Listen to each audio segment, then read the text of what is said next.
వారము వెంబడి వారము ప్రతి వారము దేవుడు మనకు అనుగ్రహించి ఆయన సన్నిధిలో మనలందరినీ ఉంచుతున్నందుకు దేవునికి బిగ్గరగా కృతజ్ఞతలు చెల్లించుకుందాం. హల్లెలూయా. ఆయన సన్నిధిలో ఒక దినం గడుపుట 1000 దినముల కంటే శ్రేష్టం. ఇంకా మనకి ఎక్కడ దొరకలేనటువంటిది ఆయన సన్నిధిలో మనకు దొరికేది ఏంటండి? సంపూర్ణమైన సంతోషం. హల్లెలూయా. మనం చదువుకున్నటువంటి కీర్తన 28వ కీర్తన దావీదు భక్తుడు రాసినటువంటి కీర్తన. ఈ కీర్తనలో ఏంటంటే స్తుతి కీర్తనలు ఉన్నాయి, యాత్రా కీర్తనలు ఉన్నాయి, ఇంకా ఆయన జీవిత అనుభవాలు చాలా మనం చూస్తాము. అయితే కీర్తనలో ఆయన చాలా ప్రార్థనలు చేశారండి. ఆయన వేడుకున్నారు దేవుని పరిస్థితిని బట్టి. అలాగే 28వ కీర్తన కూడా దేవునికి ఆయన ఒక ప్రార్థన చేస్తున్నారు, దేవునికి మొరపెడుతున్నారు. మొదటి వచనమే మనం చూసినట్లయితే, యెహోవా నేను నీకు మొరపెడుచున్నాను, మౌనముగా ఉండొద్దు అని ఆయన దేవునికి మొరపెడుతున్నాడు. ఏం మొరపెడుతున్నాడు? ఒకసారి మనం 9వ వచనం చదువుదామండి. నీ జనులను రక్షింపము, నీ స్వాస్థ్యమును ఆశీర్వదింపుము, వారికి కాపరివై నిత్యము వారిని ఉద్ధరింపుము. నీ జనులను రక్షింపుము, నీ స్వాస్థ్యమును ఆశీర్వదించుము, వారికి కాపరివై నిత్యము వారిని ఉద్ధరించుము. నిత్యము కాపరివై నిత్యము వారిని ఉద్ధరించు దేవా. నీ జనులని, నీ స్వాస్థ్యంని రక్షించు, ఆశీర్వదించు, నిత్యము నీవు వారికి కాపరివై వారిని ఉద్ధరించు దేవా అని ఆయన మొరపెడుతున్నాడు దావీదు భక్తుడు. మనకి ఒక ఇంగ్లీష్ వెర్షన్లో నిత్యము ఉద్ధరించు అనే మాటకి ఒక ఇంగ్లీష్ వెర్షన్లో బేరప్ ఫర్ ఎవర్ అనేసి ఉంటుందండి. బేర్ అంటే ఏంటి? బేరప్ అంటే ఏంటి? భరించడం. దేవా వారిని నువ్వు భరించు, నువ్వే వారికి కాపరిగా ఉండి వారిని కాపాడు, వారిని నీ భుజాలపైన వేసుకుని వారిని మోయి ప్రభువా, వారిని కాపాడు ప్రభువా అని మొరపెడుతున్నారనమాట. అంటే ఆయన స్వాస్థ్యాన్ని, ఆయన జనుల్ని రక్షించి ఆశీర్వదించి కాపరిగా ఉండి నీవు కాపాడు అని. అంటే ప్రవచనాత్మకంగా మనకి కాపరి అనగానే వెంటనే గుర్తొచ్చేది ఇంకో కీర్తన ఏంటండి? 23వ కీర్తన, యెహోవా నా కాపరి. ప్రవచనాత్మకంగా ఆయన అప్పుడు దాన్ని రచించారు. ఎందుకంటే నువ్వు కాపరిగా ఉంటే లేమి కలుగదు. నీవు కాపరిగా ఉన్నట్లయితే వారికి లేమి కలుగదు. అలాగే నీవు కాపరిగా ఉండి నీవు వారిని ఉద్ధరించు అని. అలాగే యెషయా గ్రంథంలో కూడా 40వ అధ్యాయం 11వ వచనం ఒకసారి చూద్దామండి.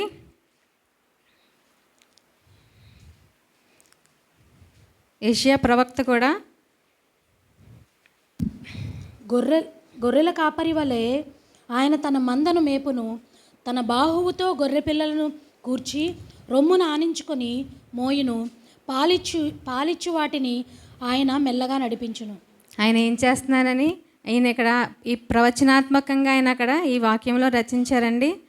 ఆయన గొర్రెలను ఆయన నెమ్మదిగా నడుపుతున్నారంట, త్వరపెట్టేయట్లేదు. అలాగే ఆయన రొమ్ముని ఆనించుకొని ఆయన జాగ్రత్తగా భద్రంగా, అలాగే ఆయన భుజముల పైన ఎక్కించుకొని ఆయన నడిపిస్తున్నారని చెప్తున్నారు. మనం గొర్రెల మందల్ని చూస్తాం కదా, అప్పుడప్పుడు రోడ్ల మీద కానీ హైవే మీద కానీ వెళ్ళేటప్పుడు చక్కగా గొర్రెల గుంపు వెళ్తుంటే ముందు గొర్రెల కాపరి, అతని చేతిలో ఒక కర్ర ఉంటుంది కదండి. అయితే చక్కగా అన్నీ వెళ్తే ఒకదాని వెనకాల ఒకటి వెళ్తూ ఉంటాయి. అలాగే ఏదైనా నడవలేనటువంటి దాన్ని కానీ చిన్న చిన్న పిల్లలు ఉంటాయి కదా, దాన్ని చక్కగా ఇలా 2 చేతులతో ఇలా పైకి పెట్టుకొని చక్కగా నడుచుకుంటూ వెళ్తారు కదండి. అప్పుడు ఆ గొర్రె ఎంత సంతోషపడుతుంది హృదయంలో, ఏమనుకుంటుంది?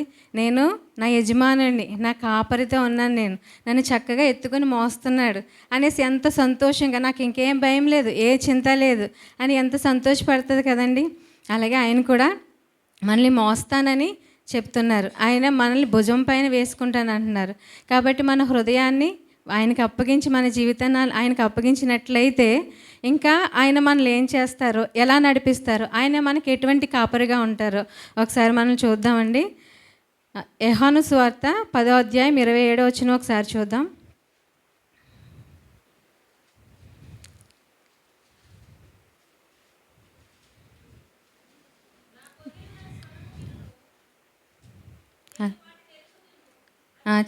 చాలు. ఆయన ఏమంటున్నారు? మనకి ఏ కాపరిగా, మనం గొర్రెలం, ఆయన మన కాపరి, మనం నడిపించేటువంటిది ఆయనే కదా. మనం ఆయన గొర్రెలం.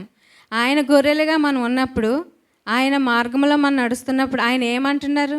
ఆయన స్వరాన్ని వినిపింపచేస్తానంటున్నారు. ఆయన మనతో మాట్లాడతానంటున్నారు. ఆయనే మనతో మాట్లాడతానని ఆయన వాక్యం ద్వారా చెప్తున్నారు కదా. మరి ఆయన మాటలు వినడానికి మనం సిద్ధంగానే ఉన్నామా? మన చెవులు ఆయనకు అప్పగించడానికి సిద్ధంగానే ఉన్నామండి. అయితే ఈ ప్రస్తుత దినాల్లో చాలామంది ఎలా ఉంటున్నారంటే వినడానికి ఇష్టపడట్లే, వినడానికి చాలా కష్టం, కానీ చెప్పడానికైతే చాలా ఇష్టంగా ఉంటున్నారు. వినడానికి విసుగొస్తుంది, వినడానికి ఇష్టపడట్లేదు ఎవరు కూడా, కానీ మాట్లాడడానికి ఎంతైనా మాట్లాడతారు, ఎంతైనా చెప్తారు. కానీ వాక్యం ఏం చెప్తుందండి? వినడానికి వేగిరపడాలి, మాట్లాడడానికి నిదానించాలి కదండి.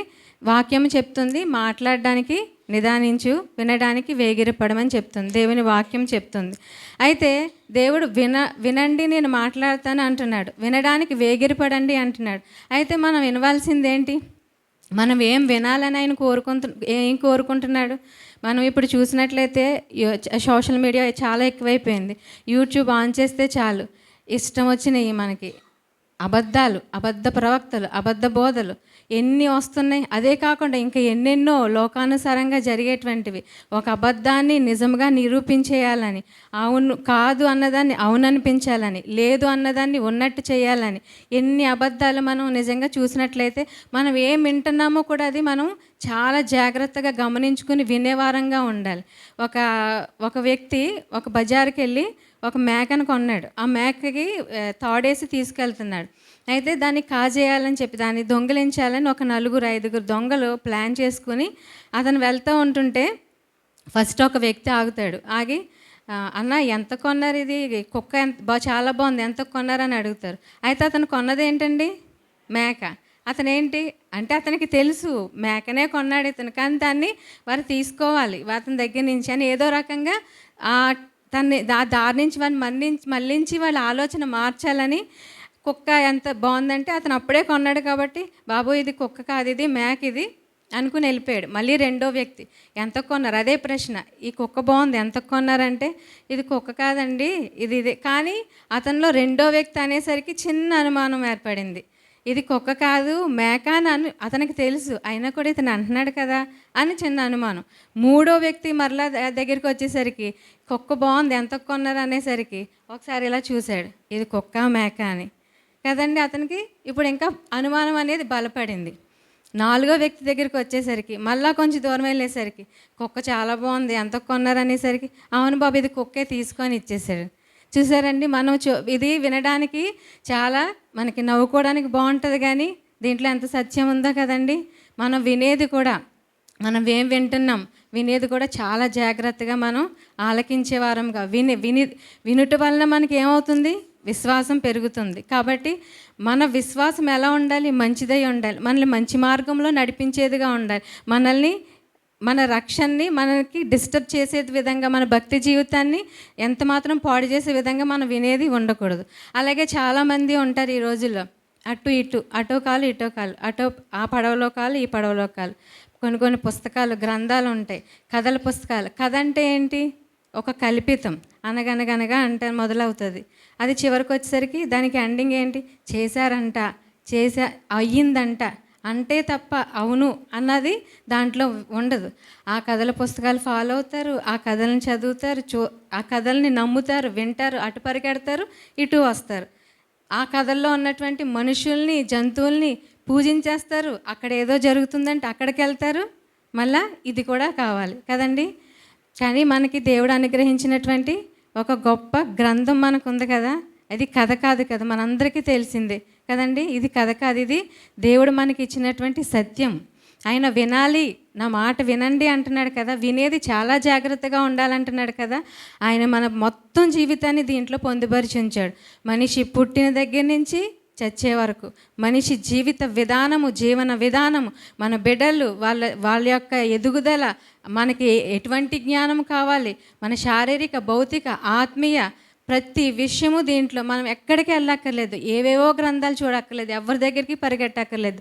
మనం ఒక్కసారి ఈ వాక్యాన్ని చదివినట్లయితే దేవుని గ్రంథాన్ని ఆయన మనతో మాట్లాడతానన్నప్పుడు ఎక్కువగా మనం ఈ వాక్యం ద్వారా ఆయన మాటలు వినేవారముగా ఉండాలి. త్రోవ తప్పిపోయే వారంగా కాదు, నేను మీ కాపరిగా ఉంటున్నాను, నేను మీ కాపరిగా మీతో నేను మాట్లాడుతున్నాను అన్నప్పుడు మనం ఆయన వాక్యాలు తీసుకొని మునుపటి పాత నిబంధన కాలంలో దేవుడు మాట్లాడేవారు. ఎలాగండి, కొన్ని పరిస్థితుల్లో ఆయా పద్ధతుల ప్రకారం మోషేతో మండుతున్న అగ్ని ద్వారా మాట్లాడారు కదండి. అలాగా ఆ టైంలో అలా చాలా అరుదు ఆయన స్వరం వినిపించడం అనేసి. కానీ ఇప్పుడు ప్రధానంగా ఆయన ఈ లోకానికి ఎందుకు వచ్చారండి? మనందరి కొరకు వచ్చారు కదా. ప్రధానంగా మనందరి రక్షణార్థమే ఈ లోకానికి వచ్చారు. ఈ లోకానికి శరీరధారిగా వచ్చి ఆయన మనతో మాట్లాడినటువంటివన్నీ కూడా ఈ గ్రంథములు పొందుపరిచారు. కాబట్టి ఎక్కడా వెళ్ళి మనం ఏది వెతకక్కర్లేదు, అంతా ఈ గ్రంథములో. సత్యాన్ని ఎక్కువ వినడాన్ని కూడా ఏం వినాలి? జాగ్రత్తగా వినాలంటున్నారు కదా. అది సత్యాన్ని, మనం సత్యాన్ని విని సత్యాన్ని ఎంతైతే గ్రహిస్తామో అది మనల్ని ఏం చేస్తుంది? స్వతంత్రులుగా చేస్తుంది. సత్యాన్ని మనం ఎంత వింటామో అది మనల్ని స్వతంత్రంగా చేస్తుంది. అలాగే వినేసి ఊరుకోకూడదు. వినమంటున్నారు కదా అని విని ఊరుకుంటే మనమే మోసగించుకున్న వాళ్ళం అవుతాం. అది కూడా వాక్యమే చెప్తుంది కదండి. మనం ఏది వింటున్నామో జాగ్రత్తగా చూసుకోవాలి. విన్నదాన్ని విన్నది సత్యమై ఉండాలి. ఆ సత్యాన్ని గ్రహించే వారంగా ఉండాలి. ఆ సత్యాన్ని గ్రహించి దాని మార్గాల్లో మనం నడుచుకునే వారంగా ఉండాలి. అలా మనం చేసినట్లయితే ఆయన మన మీద ఎన్నో ప్రణాళికలు పెట్టుకున్నారు. ఆ ప్రణాళికలన్నీ కూడా మన ద్వారా నెరవేర్చి నీ కుటుంబానికే కాదు, మీ సంఘాలకే కాదు, అలాగే ఈ సమాజానికే కాదు, లోకానికే దేవుడు మనల్ని గొప్ప ఆశీర్వాదకరంగా ఉంచబోతున్నాడు. హల్లెలూయా. అలాగే ఇంకా ఈయన కాపరిగా మనకి ఎటువంటి కాపరిగా ఉంటానంటున్నారు? ఒకసారి యోహాను సువార్త 10వ అధ్యాయం 11 చూద్దాం ఒకసారి. 11, 14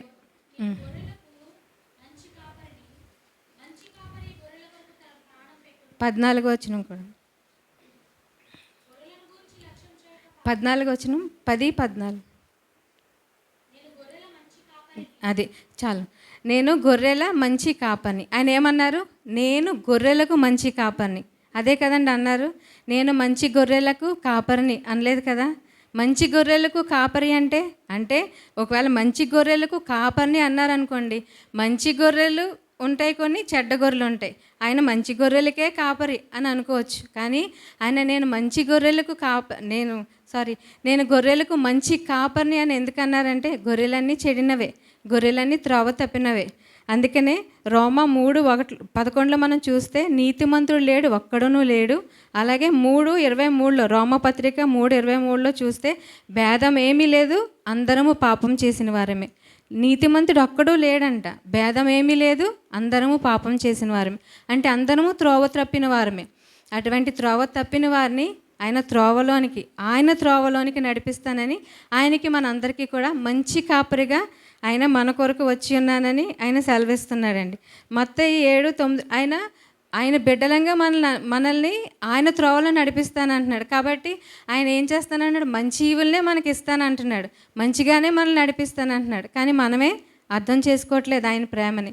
ఆయన మన కాపరని మనం గ్రహించలేకపోతున్నాం.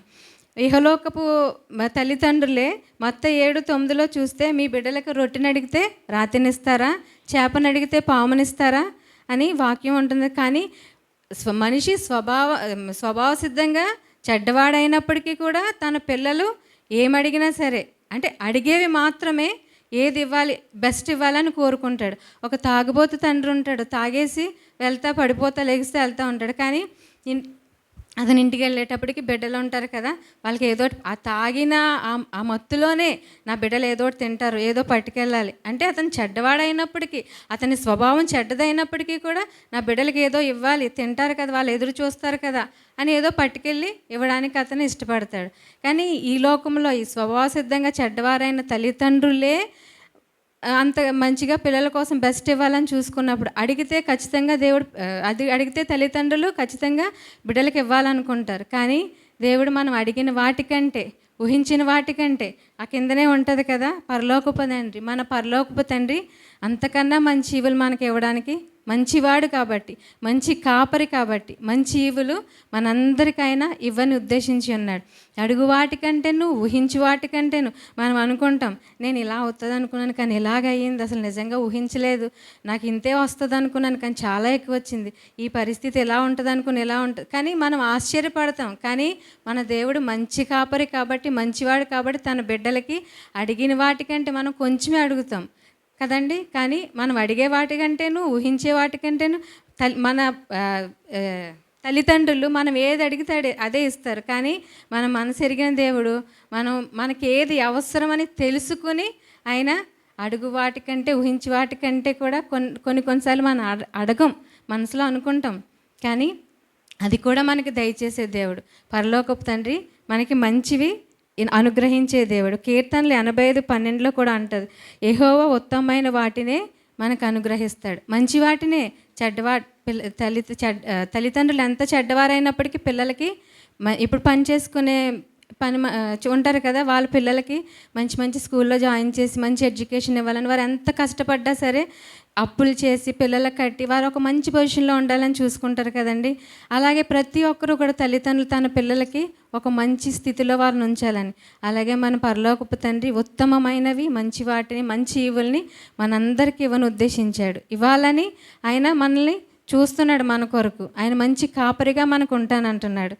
అలాగే మంచి కాపరి ఇంకేం చేస్తానంటున్నాడండి, మంచి కాపరి తన గొర్రెల కోసం ప్రాణం పెడతానంటున్నాడు. యోహాను 10:11 ఇందాక చదివాం కదా. మంచి కాపరిగా ఆయన మనకి మంచి ఈవులు ఇవ్వడమే కాదు, అడుగు వాటికంటేను, ఊహించు వాటికంటే అత్యధికంగా దయచేసేవాడే కాదు, అలాగే ఆయన మన కొరకు ప్రాణాన్ని ఇస్తానన్నాడు కదా, ఇచ్చాడు కదండి. అది మనం చదివిన ఆయన చేసిన ప్రార్థనకి జవాబు మనకి ఇక్కడ దొరికింది కదా. ఆయన ఏ రీతిగా ఉంటానంటున్నాడు. ప్రాణము ఇచ్చేవాళ్ళు ఎవరైనా ఉన్నారా ఈ దినాల్లోనండి? ఏదైనా మనకి చిన్న సమస్య వస్తే ముఖం చాటేసేవాళ్లే కదండి. అసలు ఇంకా ఈ రోజుల్లో చెప్పాలంటే ఏదైనా చిన్నది వచ్చిందంటే మాట తేడా కానీ ప్రాణం తీయడానికి కూడా వెనకాడట్లేదు. చాలా సంవత్సరాల క్రితం పేపర్లో కూడా పడింది.